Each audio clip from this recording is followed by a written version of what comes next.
इलाही खैर गर्दानी बहक़ शाह जीलानी मदद कुन या मुगीनुद्दीन चिश्ती या मुगीनुद्दीन जीलानी। मोहतरम हजरात, काबिल मुबारकबाद हैं आप तमामी हजरात जो इस बज़्म नूर में जलवाबार होने की सादत हासिल फरमाई। रब्बे कदीर की बारगाह में दुआ है मौला ताला हमारी और आपके हाजिरी को कबूल फरमाए। तो जी लगा कहिए आमीन। हजरात देखिए, महफिल में नौजवान हजरात जलवा फरमा है, लेकिन महफिल बहुत ठंडी नजर आ रही है। जो लोग पीछे हैं उनसे गुजारिश है आप आगे चले आइए, करीब आ जाइए। शायर कहता है घबराइए ना शर्माइए और खिसकते खिसकते आगे चले आइए। आ जाइए, करीब आ जाइए माशाअल्लाह। और जहां नौजवानों का मजमा हो वहां सन्नाटा छाया ऐसा हो ही नहीं सकता। ये गुलामों का मजमा है और जो नबी का गुलाम होता है, सुभान अल्लाह, जो मोमिन होता है कभी मुर्दा दिल नहीं होता, हमेशा जिंदा दिल रहता है। चूंकि मोमिन की शान ये है अगर वो हिंदुस्तान में रहेगा तो भी जिंदा रहेगा, कब्रिस्तान चला जाएगा तो भी जिंदा रहेगा। मोमिन बाजार में रहेगा तो जिंदा रहेगा, अपने मजार में रहेगा तो जिंदा रहेगा। आप न मजार में है न कब्रिस्तान में है, बल्कि हिंदुस्तान के बाजार ही नहीं महफिल रसूल में जलवा बार है। तो बदर जो औला जिंदा होना चाहिए कि नहीं? देखिए रात के 12 बज गए, समझ रहे ना? अब 12 हम लोग 12वीं वाले हैं, सुभान अल्लाह। 12वीं का जलसा करते हैं, 12 के बाद कितना दूर होता है? एक। जब 12वीं वाले मिल गए तो अल्लाह एक की बारगाह में पहुंच गए, सुभान अल्लाह, है कि नहीं है? अब 12 से 1 का मिलन होने वाला जी। आप तो मिजाज बनाइए ताकि कुछ बोलने का मौका मिल जाए। 2 प्रोग्राम करके आप तीसरा प्रोग्राम है, आदमी थकता भी है, लेकिन आप थोड़ा माहौल बनाइए, कुछ आप भी बोलिए कुछ हम भी बोले, प्रोग्राम चल जाएगा, सवाब हो जाएगा, मजा भी आ जाएगा। एक शायर ने बड़ा अच्छा कहा था, क्यों ज़बां बंद है? अरे बोलिए भाई, हम देखना चाहते हैं आज मनवाड़ा का नौजवान कितना गर्म है। क्यों ज़बां बंद है, लब खोलते नहीं? क्यों ज़बां बंद है, लब खोलते नहीं? हम आए तुम्हारे पास तो कुछ बोलते नहीं। अरे मोमिनो इतना तो हक अपना अदा करते रहो, महफिलों में जिक्र आले मुस्तफा करते रहो। और दूसरे शायर ने पलट के कहा था कि जुल्फ क्या चीज है, रुखसार में क्या रखा है? जुल्फ क्या चीज है, रुखसार में क्या रखा है? जब दिल ही मर जाए तो संसार में क्या रखा है? जब दिल ही मर जाए तो संसार में क्या रखा है? एक यूसुफ है कि बाकी रही रौनक जिससे, वरना मिस्र के बाजार में क्या रखा है? हजरात, आप जिंदा दिल रहिएगा इंशाअल्लाह, कुछ पॉइंट की बातें जरूर हो जाएगी कि इंशाअल्लाह आपके दिलो दिमाग में उतर जाएगा। एक बार आज बात कर लीजिए, अल्लाहुम्मा सल्ली अला सय्यिदना शफीना मौलाना मुहम्मदिन बारिक व सल्लिम सल्लल्लाहु अलैहि सलातु व सलामुन अलैका या रसूल अल्लाह सल्लल्लाहु तआला अलैहि वसल्लम। हज़रात, आपने बहुत अच्छी नाम अच्छी आवाज में समाप्त किया। अभी हमारे भाई साहब सुना तो बहुत अच्छा लग रहा था। एक शेर याद आ रहा था कि अगर मैं मुमतहिन होता तो नंबर 100 का 100 देता। अगर मैं मुमतहिन होता तो नंबर 100 का 100 देता, तरन्नुम का अलग देता, तबस्सुम का अलग देता। तार मचल के बोलिए सुभान अल्लाह। दिल की आवाज आपकी है, बात मेरी जबान मेरी है। सुना दे शेर, जोर से बोलिएगा नहीं सुभान अल्लाह। आप बोलिएगा तो हमें भी हिम्मत आ जाएगी इंशाअल्लाह। पेशी कही ना या रसूल अल्लाह कि सरकार की आमद, ऐसा ही बोलेगा। यार जोर लगा दीजिए ना, पूरी दिल मेहनत कर लीजिए आप। सरकार की आमद, दिलदार की आमद, सुभान अल्लाह। शेर मुलाज़ा फरमाए, आप दिल में क्या कह रहे हैं वो सुना रहा हूं कि जश्न सरकार और जोर से, अरे जश्न सरकार हमको सजाना है,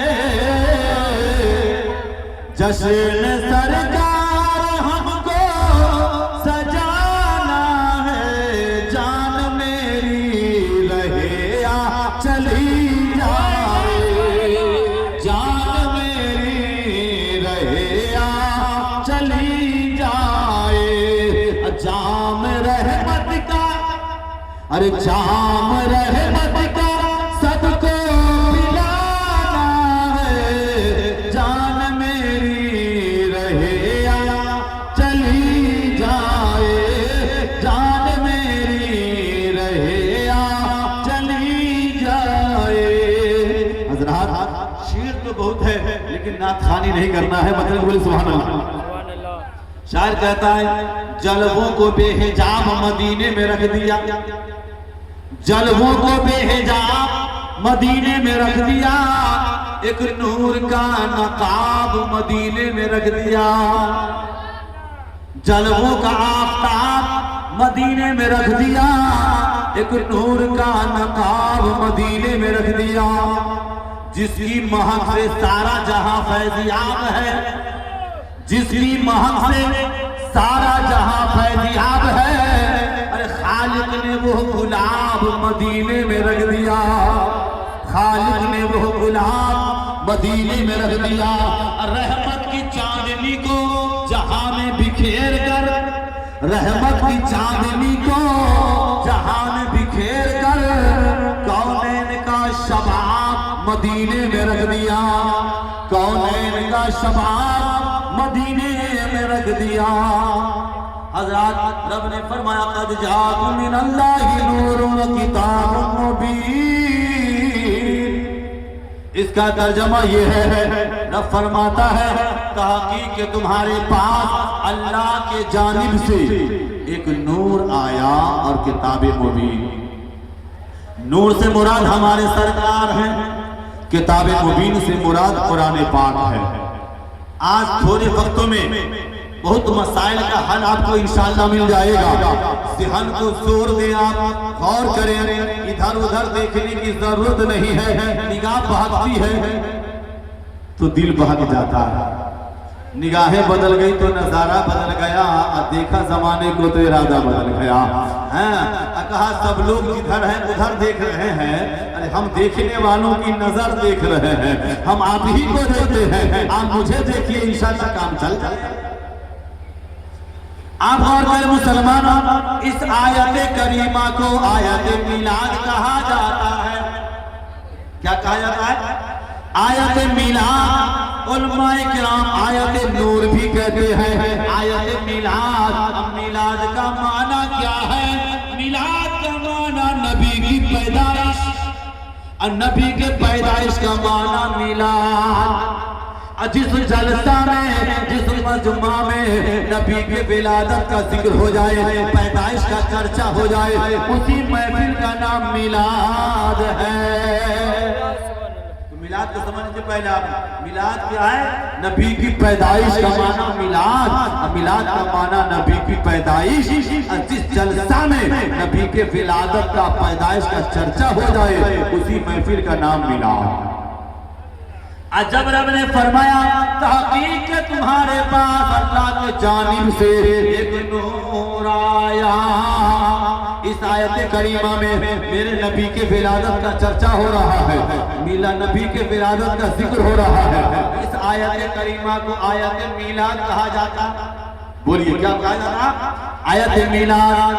सबसे पहले हम आपको इस बात को देखना होगा कि ये आयत मिलाद नाजिल कब हुई। अरे मिलाद कर रहे हैं ना, इसका सवाल बता रहा हूँ, कोई किस्सा कहानी नहीं है, बल्कि कुरान है। आयत कुरान कब नाजिल हुई?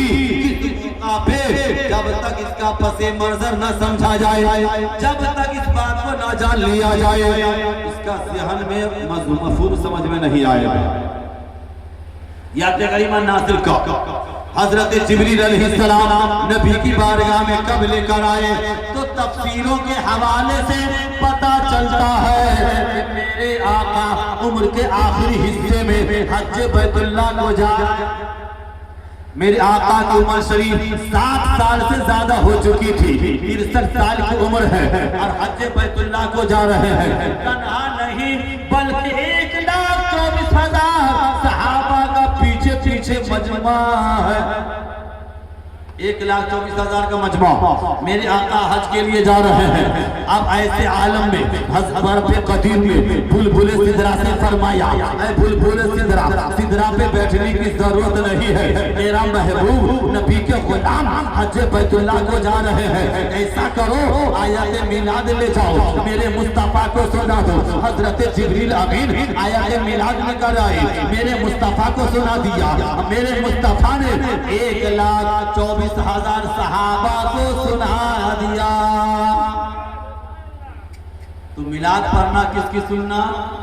जिब्रील की सुन्नत है, मेरे आका की भी सुन्नत है।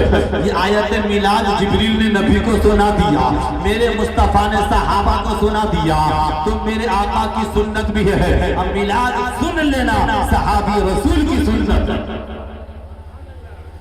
अब गौर करना यह है कि आयत करीमा नाजिल हुई किस मौका पे? मौका तो ये था जब मेरे आका हज के लिए जा रहे थे। अक्ल का तकाजा तो ये है, मेरा सेहन ये कहता है, जब ये हज का महीना था, कुर्बानी का महीना था, तो हज के बारे में आयत को आना चाहिए, कुर्बानी के बारे में आना चाहिए। यानी उन आयत करीमा का नुज़ूल होना चाहिए था जिसमें हज का तरीका बताया गया हो, आबे ज़मज़म की पाकी का बयान किया गया हो, हजर अस्वद के तक़द्दुस को उभारा गया हो, मैदान अरफात के मकाम को बता दिया गया हो, मिना के घाटी मुज़दलिफ़ा का चर्चा कर दिया गया हो, सफा मरवा का जिक्र कर दिया गया हो। यानी उन चीजों का बयान होना चाहिए जो हज से मुताल्लिक़। बोले ऐसा होना चाहिए। ये रबीउल अव्वल शरीफ का जलसा है, नबी के आमद का जलसा है। अगर कोई मौलाना मरने की तकरीर करने लगे तो आप कहिएगा ये मौलाना पागल हो गया।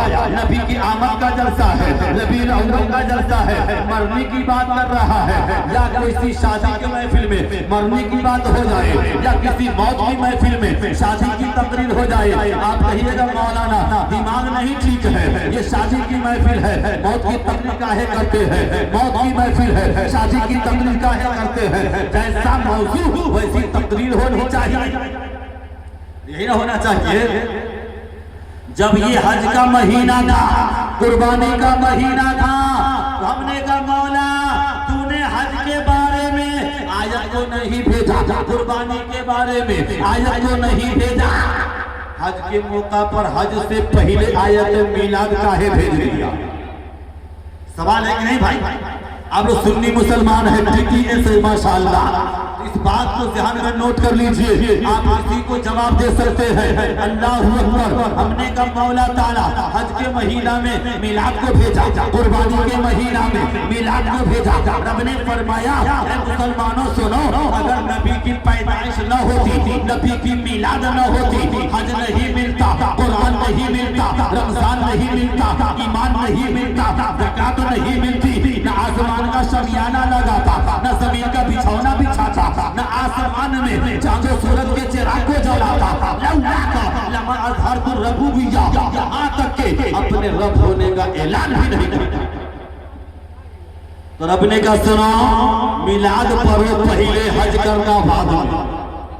नबी को हज करने से पहले जिब्रील से मिलाद पढ़वा दिया, सहाबा को हज करने से पहले मुस्तफा से मिलाद पढ़वा दिया, सहाबा को सुना दिया हज से पहले। आज हम वही काम करते हैं। जब कोई मर्द मोमिन नबी का दीवाना हज को जाता है तो मिलाद पहले, हज बाद में, मिलाद पहले, उमरा बाद में, मिलाद पहले, शादी बाद में, मिलाद पहले, खतना बाद में, मिलाद पहले, अकीका बाद में, मिलाद पहले, बच्चा पैदा हुआ छठी बाद में, मिलाद पहले, घर बनाया बसा हो रहा है कि नहीं? क्यों? ये आयत करीमा का शान नज़ूल बता रहा है। जब भी कोई अच्छा काम करो मिलाद पहले, काम बाद में। रब ने कहा हज बाद में, मिलाद पहले। हम भी शादी में मिलाद पहले, शादी बाद में, अकीका में मिलाद पहले, अकीका बाद। अब एक सवाल